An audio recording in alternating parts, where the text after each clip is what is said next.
दोस्तों, हमारे और आपके इस चैनल में आपका स्वागत है। दोस्तों, दुनिया में भारत एक आस्था का केंद्र है। यहाँ पर कई चमत्कारिक और रहस्यमय मंदिर हैं। इनमें कई ऐसे मंदिर हैं जिनके रहस्यों को आज तक वैज्ञानिक भी नहीं सुलझा पाए हैं।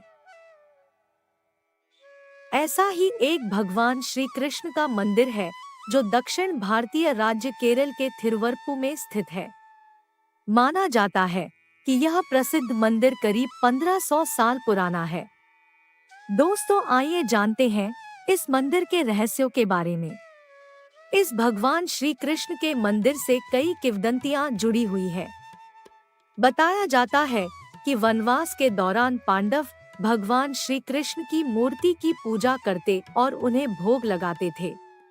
पांडवों ने वनवास समाप्त होने के बाद थिरुवरप्पू में ही इस भगवान श्री कृष्ण की मूर्ति को छोड़कर चले गए थे, क्योंकि यहाँ के मछुआरों ने मूर्ति को यही छोड़ने का अनुरोध किया था। मछुआरों ने भगवान श्री कृष्ण की ग्राम देवता के रूप में पूजा करनी शुरू कर दी। हालांकि मछुआरे एक बार संकट से घिर गए तो एक ज्योतिष ने उनसे कहा कि आप सभी पूजा ठीक तरह से नहीं कर पा रहे हैं। इसके बाद उन्होंने भगवान श्री कृष्ण की मूर्ति को एक समुद्री झील में विसर्जित कर दिया। केरल के एक ऋषि विल्वमंगलम स्वामियार नाव से एक बार यात्रा कर रहे थे, लेकिन उनकी नाव एक जगह अटक गई। लाख कोशिशों के बाद भी नाव आगे नहीं बढ़ पाई, तो उनके मन में सवाल खड़ा होने लगा कि ऐसा क्या है कि उनकी नाव आगे नहीं बढ़ रही है। इसके बाद उन्होंने पानी में नीचे डुबकी लगाकर देखा तो वहां पर एक मूर्ति पड़ी हुई थी। ऋषि विल्वमंगलम स्वामियार ने मूर्ति को पानी में से निकाली और अपनी नाव में रख ली। इसके बाद वह एक वृक्ष के नीचे आराम करने के लिए रुके और मूर्ति को वहीं रख दी।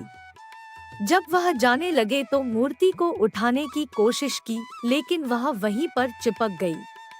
इसके बाद वहीं पर मूर्ति स्थापित कर दी गई। इस मूर्ति में भगवान कृष्ण का भाव उस समय का है जब उन्होंने कंस को मारा था, तब उन्हें बहुत भूख लगी थी। इस मान्यता की वजह से उन्हें हमेशा भोग लगाया जाता है। मान्यता है कि यहाँ पर स्थित भगवान के विग्रह को भूख बर्दाश्त नहीं होती है, जिसकी वजह से उनके भोग की विशेष व्यवस्था की जाती है।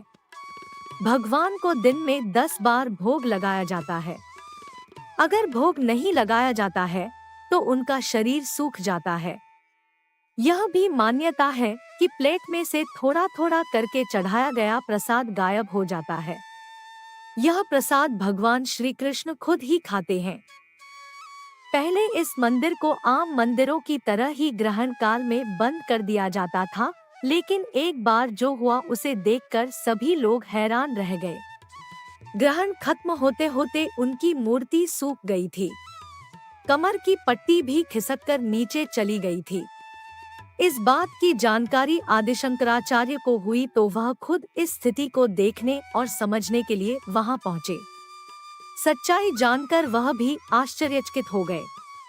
इसके बाद उन्होंने कहा कि ग्रहण काल में भी मंदिर खुला रहना चाहिए और भगवान को समय पर भोग लगाया जाए।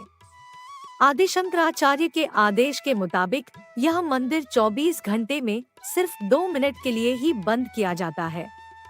मंदिर को 11:58 पर बंद किया जाता है और उसे 2 मिनट बाद ही ठीक 12 बजे खोल दिया जाता है। मंदिर के पुजारी को ताले की चाबी के साथ ही कुल्हाड़ी भी दी जाती है। पुजारी से कहा गया है कि अगर ताला खुलने में समय लगे तो वह कुल्हाड़ी से ताला तोड़ दे, लेकिन भगवान को भोग लगने में देरी ना हो। इसके अलावा भगवान का जब अभिषेक किया जाता है, सिर और फिर पूरा शरीर सूख जाता है, क्योंकि अभिषेक में समय लगता है और उस समय भोग नहीं लगाया जा सकता है।